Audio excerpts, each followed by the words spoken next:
one word from God can change your life. You're listening to Daily Prophetic. Sometimes our dreams begin to slowly die, like a fire that burns itself out. That which was once a mighty blaze becomes just a few embers on the ground. And yet the Lord says, I'm breathing life upon those dreams. I'm breathing life into your heart. For I am the one who is stirring up within you the seeds of destiny that I have placed in you from eternity. I'm fanning into a flame again that which I have placed inside of you. I am the Lord of the resurrection, the Lord of new life, and the wind of my spirit is blowing upon you to bring my resurrection power. For the things which are born of heaven will not die. The things which are born of my spirit will come to life anew. Allow me to work, allow me to breathe life upon you and within you.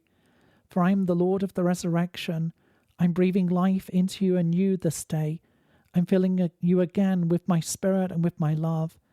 Allow me to reignite the dreams of your heart, the dreams that I have placed in you from eternity.